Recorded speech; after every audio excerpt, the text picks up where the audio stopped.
At 14:07 local time, the Combat Information Center aboard the USS Abraham Lincoln falls into a different kind of silence. Not peaceful silence. Controlled silence? Then a tone cuts through the room, sharp, mechanical, impossible to miss. A radar warning. The kind that only repeats when it absolutely must. On the main display, a fresh track appears near the edge of the screen. Then a second, then two more. Fast. High altitude. No transponder. The watch officer doesn't need to raise his voice. By then, the system is already updating on its own. Vectors lock in, speed values rise, altitude begins to drop, the geometry tightens. Multiple airborne contacts bearing 035, closing. No one reacts to the first call. They don't need to. This is not some random anomaly. This is recognition. The ship has seen pieces of this before, just never this precise, never this intentional. Above on the flight deck, movement pauses. A handler stops in mid-step, one hand still gripping a tie-down chain. Overhead, the wind carries the exhaust of the carrier's own aircraft circling above, but no launch order comes. No alarms echo across the deck. Below, the ship hums as systems shift. Condition 3 is set. The designation arrives without drama. Watertight doors cycle. Consoles brighten across the big board. The tracks sharpen. Identification resolves. Su-35. Not 1, 2, then 4. As the contacts close, they split. 2 remain high, 2 drop hard, noses angling toward the sea, slipping down near the radar horizon. It is a textbook move. Vertical separation, lateral spread, a formation built to force a choice. The E-2D Hawkeye overhead confirms what the ship already suspects. Independent sensors agree. This is not a casual pass. This is a deliberate approach. At 14 miles out, the first Su-35 rolls slightly left, just enough to bring its nose across the carrier's bearing. Fire control geometry starts to line up. On the Lincoln, the radar warning receiver sharpens its tone. Somewhere between decks, time seems to compress. The carrier does not turn. It does not accelerate. It does not speak. That silence is intentional. Another Su-35 pushes into afterburner. A bright white plume flashes against the blue, visible even through the deck cameras. Its closure rate jumps. The distance drops, 12 miles, then 11. On the bridge, the captain studies the plot without expression. There is no need for a conference. The ship's posture is already where it needs to be. Every option stays available because nothing has been spent. Contact is painting, the electronic warfare officer reports. Active emissions focused, not a sweep, a lock. That is the line. Weapon parameters begin appearing on the screen. Not action, not yet, but the mathematics that come before it. Angles, intercept times, windows counted in seconds. The kind of calculations that care nothing for flags or intent. The lower pair of Su-35s descends even farther, riding the curve of the sea. Their radar returns flicker, dip, then reappear closer than expected. They are forcing the ship's sensors to work harder and faster. Pressure, applied with precision. Still, the Lincoln holds steady. No radio traffic, no warning sent. Silence here is not hesitation. It is control. Across the strike group, alignment tightens. Destroyers and cruisers adjust their positions by degrees, not miles. Everything stays inside the plan. At 8 miles, the lead Su-35 snaps its nose upward for a moment, exposing its full profile. The fire control picture sharpens again. For a fraction of a second, the display reflects what the pilot on the other side likely believes is certainty. They think the carrier is blind. They think the carrier is fixed. They think this moment belongs to them. On the Lincoln, the clock keeps moving. 7 miles, 6. The radar tone steadies, no longer searching, no longer testing. Now it is locked, focused, committed. This isn't posturing anymore, the watch officer says quietly. He is right. This is a clock. At 14:10, the geometry shifts again. The 4 contacts no longer move as one line. They break apart with purpose. 2 Su-35s climb, noses lifting into a shallow ascent that expands their radar horizon. The other 2 drop even lower, accelerating toward the surface, their returns thinning as they blend into sea clutter. A pincer, clean, deliberate, built to squeeze. On the Lincoln's displays, the tracks stretch apart, then bend inward. Range rings tighten. Closure rates jump unevenly. By design, one pair slows just enough to split attention. The other surges forward, afterburners flaring once more, bright, unmistakable. Contacts maneuvering independently, the controller reports. Vertical separation increasing. No one repeats it. Everyone can see it. The radar warning tone changes again. Not louder, not faster, just more certain. The kind of sound that signals focus, fire control quality. Somewhere out there, another system is solving the same equation from the opposite side and reaching similar conclusions. Even now, the carrier does not react outwardly. No course change, no burst of speed, no transmission. The flight deck remains still. Aircraft stay chained, elevators stay in place. From above, it might look like indecision. Inside the ship, it feels like something entirely different. At 9 miles, the high pair levels briefly, holding just long enough to force a recalculation. The low pair nudges right, then left. Small corrections designed to test tracking accuracy. Lincoln's sensors stay with them anyway, stitching returns together from multiple sources without strain.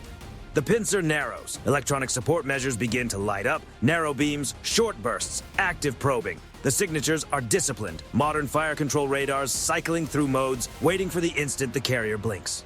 It doesn't. To the outside world, the strike group stays quiet. Inside, it is moving at machine speed.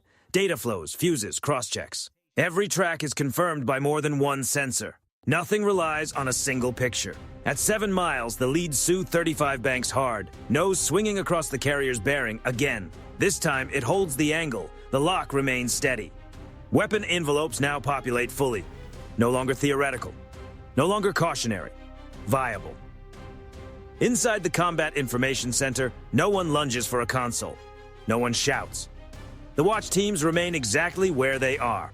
Hands light on controls, eyes fixed on the numbers that matter more than the view outside. Fire control solution confirmed, comes the report. The carrier answers with silence. And that silence starts to work against the approaching pilots. The lower pair's radar returns flicker again, too clean, then too smeared. One pilot corrects, pulling up slightly to regain a better picture. The other adjusts a moment too late, pushing past the mark. Their formation loosens by a fraction of a mile. The high pair reacts, tightening spacing to restore the geometry. It costs them speed. The pincer continues to close, but the symmetry is gone. At 5 miles, Lincoln's position still hasn't changed. To the Su-35 pilots, that can read as confidence or exposure. There is no way to know which, and that uncertainty begins to dig in. Why isn't the carrier turning? Why isn't it transmitting? Why isn't it doing anything? There isn't enough time for those questions to settle. The clock keeps shrinking. 4 miles. The radar tone spikes for an instant, then steadies once more. The targeting picture looks perfect now. Too perfect. One of the pilots adjusts again, adding power and tightening the turn to keep the carrier centered. That is when the first anomaly appears. For less than a second, the carrier's signature stretches, elongates, then snaps back into place. Not gone, not dropped, distorted. Subtle enough to dismiss if you are already committed.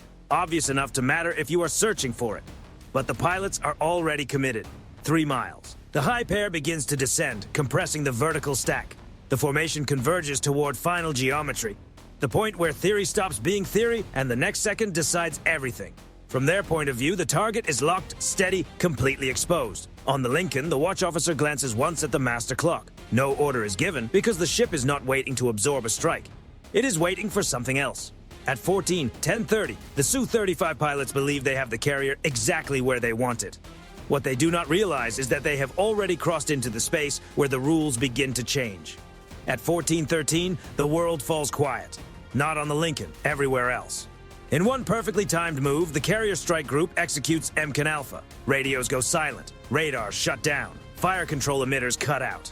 Across the electromagnetic spectrum, the signatures that usually define a U.S. Navy carrier, heat, noise, data, collapse inward and disappear. Inside the USS Abraham Lincoln, nothing is lost. The picture actually becomes cleaner, calmer, more refined. But outside the hull, for anyone trying to watch from a distance, the carrier is suddenly gone. The Su-35 pilots sense it before they fully understand it. The target does not simply fade, it breaks apart. Where one solid return should exist, several shapes appear instead, offset, staggered, drifting apart. Radar images resolve into duplicates with carrier-sized geometry, each one carrying heat and signal patterns that match expectation almost too precisely. Too precisely. The pilots react on instinct because they have no choice. Training demands it. One banks left to keep the strongest return centered, another eases throttle to preserve range on a secondary contact that should not even exist. The formation stretches again. What they are pursuing now is no longer a ship. It is a set of answers built to feel believable. Below them, the decoys do exactly what they were meant to do.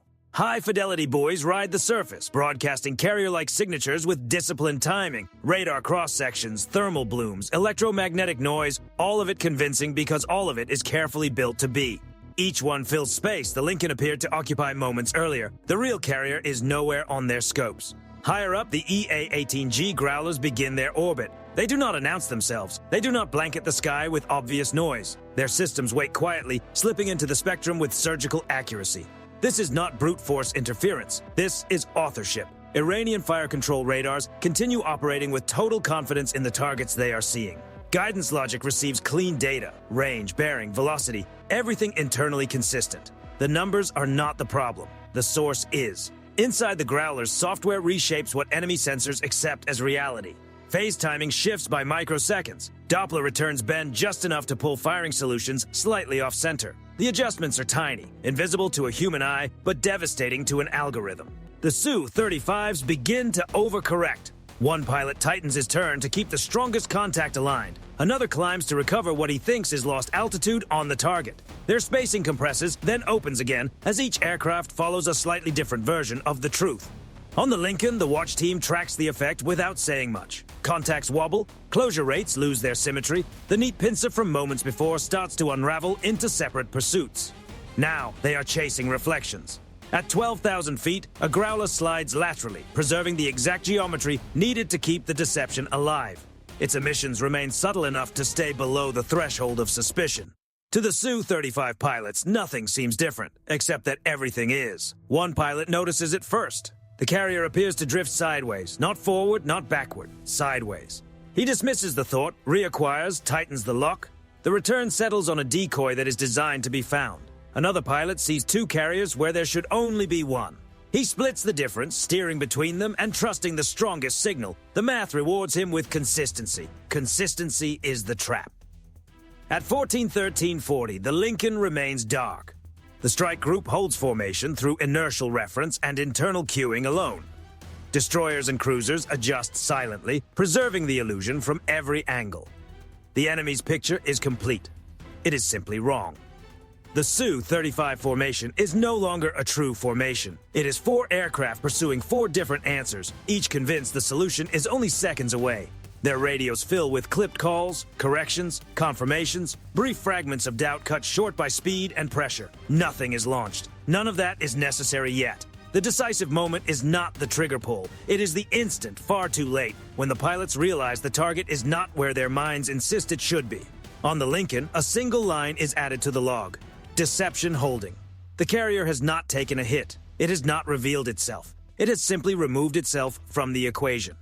And by doing that, it has placed the attackers exactly where it wants them, inside a hall of mirrors, moving fast, burning fuel, making choices based on a reality that no longer exists. At 14:13, the hunt is over. Now the execution is about to begin. At 14:18, the response starts. There is no announcement, no audible warning, no flash from the deck of USS Abraham Lincoln.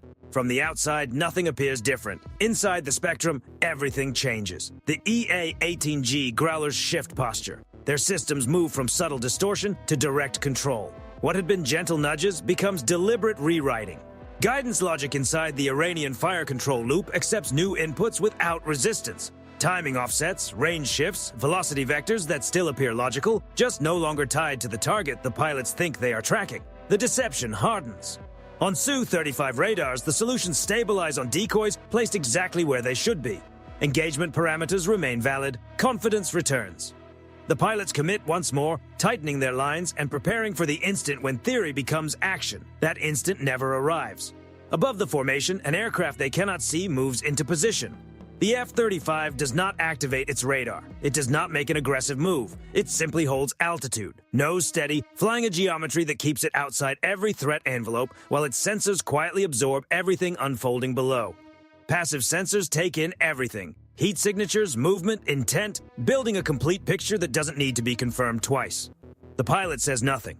There's no need. A thin, invisible stream of data leaves the aircraft, slipping into the network without triggering a single alert. That information doesn't go back to the carrier. It goes down. Hundreds of feet below the surface, a Virginia-class attack submarine receives it instantly. No signal exchange, no acknowledgement, just certainty. The submarine has been in position the entire time. At 14:18:30, the solution is ready. The crew never sees the aircraft. They don't have to.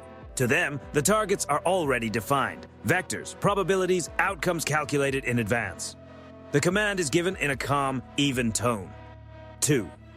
Mark 48 torpedoes leave the tubes. No flash, no noise, just motion. They accelerate through dark water with silent force, running fast and cold, guided by a constant stream of updates moving through the network faster than any human reaction could match. Above, the Su-35 formation tightens again, still locked onto illusions. One pilot calls for a range check. Another tweaks altitude. None of them receive any kind of warning. There is no signal for what's coming. The first disappearance registers as confusion. A track blinks out. Not fading, not weakening. Just gone. The systems hesitate for a fraction of a second, searching for a cause. There isn't one. Then the second contact vanishes. On the Lincoln's displays, the picture simplifies. 4 tracks drop to 2. The remaining aircraft react instantly, breaking formation, changing speed, climbing and diving at the same time, trying to escape something they cannot see. It doesn't matter. The outcome has already been decided.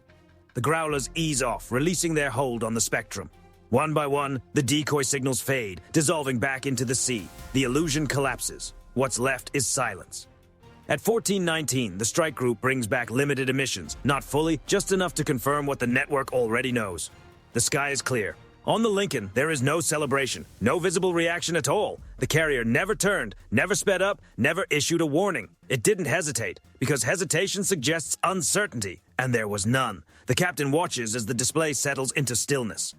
The watch officer records the final time. One line appears in the log.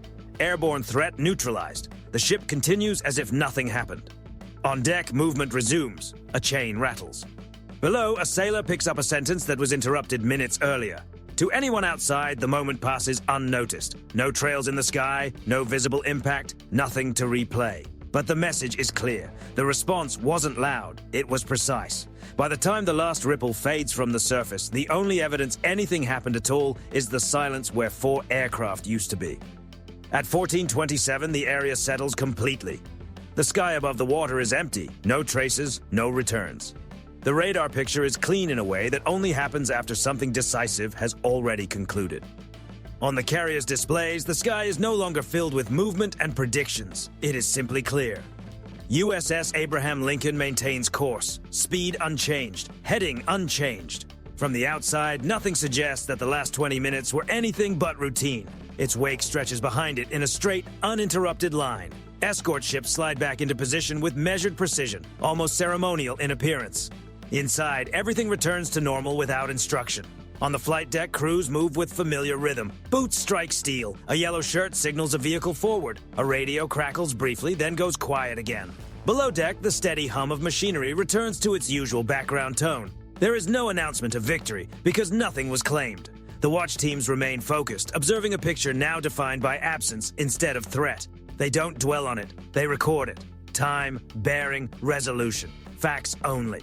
The record doesn't attempt to explain what the opposing pilots experienced. They didn't lose a traditional engagement. They weren't simply outmaneuvered. They were removed from the decision cycle entirely. They believed they had a clear target. They believed it was exposed. They believed speed and precision would force a response. Instead, they found nothing where something should have been. And by the time they realized the situation no longer followed expected rules, it was already too late to question it.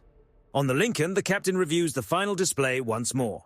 The area is now just open water again. He gives a small nod, too subtle to read as satisfaction. The ship continues forward. That's the point. This wasn't about aggression. It wasn't a warning in the traditional sense. Nothing visible marked the moment. No signal needed to be sent. It was control. The carrier didn't defend itself by striking first. It did so by removing the fight altogether. In modern naval operations, presence isn't always defined by what can be seen. Sometimes it's defined by what cannot be tracked, cannot be targeted, cannot be reached. The Abraham Lincoln didn't endure because it was louder or faster in that moment. It endured because it was never where the opponent believed it was. And when it was time to act, the response didn't come from the deck, the bridge, or the sky above. It came from a network, quiet, distributed, already aligned, executing a solution long before the first warning tone ever sounded. At 1430, the carrier exits heightened alert status. Condition 3 is eased. No announcement marks the shift. Nothing is transmitted beyond the hull. The strike group simply continues its mission. Far beyond the horizon, the implications move outward, unseen. No cameras record it. No headlines capture it. But those present understand exactly what it meant. Life on board continues. Meals are served. Maintenance resumes. Aircraft cycle. The ocean shows no memory of what passed above it minutes earlier. But the lesson remains. Not as a story of confrontation, but as a reminder. There is no hesitation built into the system. Uncertainty is resolved long before the moment arrives, and when a response comes, it is delivered with precision, silence, and finality. The carrier sails on, the sea stays open, and the message, delivered without spectacle, travels farther than any visible signal ever could.